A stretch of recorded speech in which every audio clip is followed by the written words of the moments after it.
Sur cette affaire, ces polémiques autour de l'école Sciences Po Paris et ces déclarations d'ailleurs très récentes de Yael Braun-Pivet, un climat d'antisémitisme s'est installé en France. Et pour en parler, nous sommes avec Élie Korchia, président du Consistoire central de France. Bonjour Élie. Bonjour Ilana. Merci beaucoup d'être avec nous sur Radio J. Alors effectivement, on parle de ce qui se passe à l'école Sciences Po, ces manifestations d'antisémitisme, on peut le dire. Alors Élie, de quoi la dérive à Sciences Po est-elle le nom ? C'est exactement ça, c'est le titre de notre chronique de ce matin. De quoi cette dérive est-elle le nom ? Est-ce que c'est la liberté d'opinion, la liberté de critiquer, la liberté de débattre, notamment sur le Proche-Orient, comme ça a pu être le cas à Sciences Po depuis longtemps? Ou est-ce qu'il y a, et je crois que c'est le cas, et je crois qu'on l'a vu cette semaine, une dérive à Sciences Po, une dérive qui vient d'une partie de l'extrême gauche, notamment de militants LFI, d'une association pro-palestinienne aussi, qui ont finalement fait preuve non pas seulement d'antisionisme, mais d'antisémitisme. Oui. Alors c'est bien de dire effectivement, attention, l'antisionisme est une forme nouvelle d'antisémitisme. Mais lorsqu'il y a des faits comme cela, c'est une ligne rouge qui a été franchie.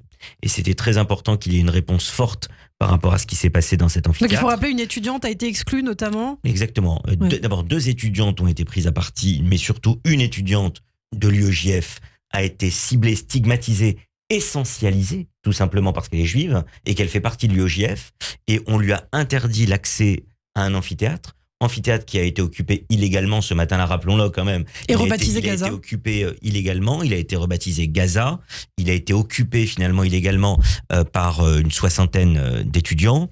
Il faut quand même rappeler les chiffres, hein. Il y a près de 15 000 étudiants qui étudient à Sciences Po. Mon ami François Heilbronn, qui est professeur, qui enseigne à Sciences Po depuis de longues années, l'expliquait notamment dans un texte très récemment.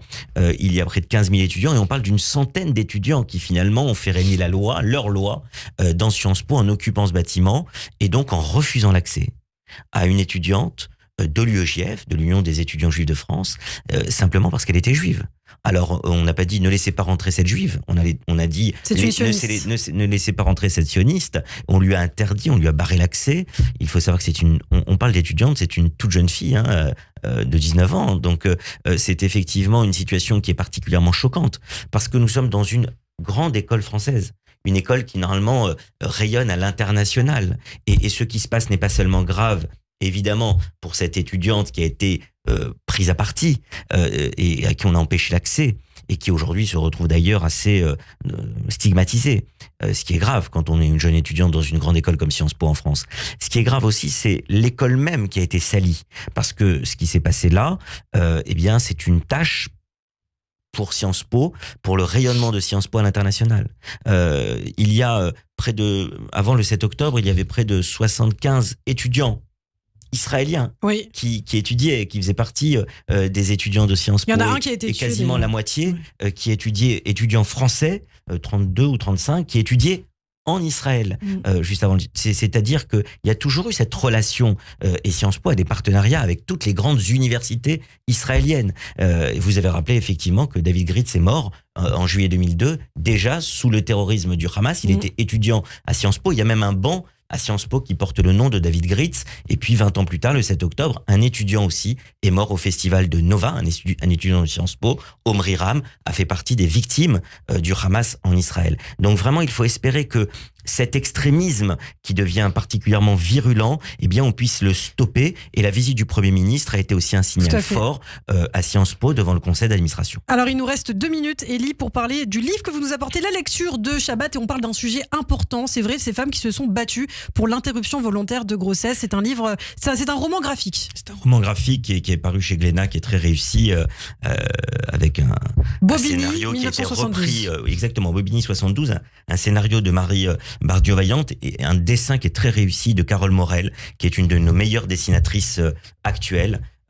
Excellente dessinatrice et qui revient sur un combat. Alors on n'est pas là ici pour parler du fond et ça a donné lieu à beaucoup de sujets. Vous connaissez la position du judaïsme, notamment sur la question de l'avortement. Non, ce qui est très important dans ce livre, dans ce roman graphique, c'est que le président de la République a décidé que la France, et ça a été voté au Parlement, vous le savez, la France a été le premier pays au monde à inscrire le droit à l'avortement pour les femmes dans la Constitution. Nous sommes le premier pays au monde à l'avoir fait. Et sans revenir sur cela particulièrement, ce livre C'est le livre simplement de femmes, et notamment de femmes qui étaient dans une couche de la population moins aisée que d'autres. Et on voit en 1972, ce procès de Bobigny est un des grands procès de la seconde partie du XXe siècle. C'est une maman qui se retrouve sur le banc des accusés avec sa fille mineure devant le tribunal pour enfants. Elle risque d'être condamnée parce qu'elles ont pratiqué un avortement suite à un viol. Cette jeune fille avait été violée et effectivement, Gisèle Halimi, d'autres femmes se sont engagées à ce moment-là pour que ces femmes-là ne soient plus condamnées pénalement et qu'on comprenne la tragédie qui nous touchait. Et surtout, ce qui est important dans ce livre, on voit bien une chose, sans revenir encore une fois sur le sujet lui-même de l'avortement sur le plan philosophique, éthique ou religieux, c'est que beaucoup de femmes qui étaient d'une condition plus modeste que d'autres n'avaient pas la possibilité ni l'argent de pouvoir se faire avorter quand elles devaient l'être dans des conditions sanitaires normales et mouraient ou se retrouvaient parfois malheureusement stériles à vie. Et effectivement, c'est par rapport à toutes ces femmes qui ont livré ce combat-là que ce roman graphique rappelle l'importance de ce procès de Bobigny en 1972. Bobigny 1972, publié aux éditions Glénat. Merci beaucoup Élie et à la semaine prochaine. Shabbat Shalom.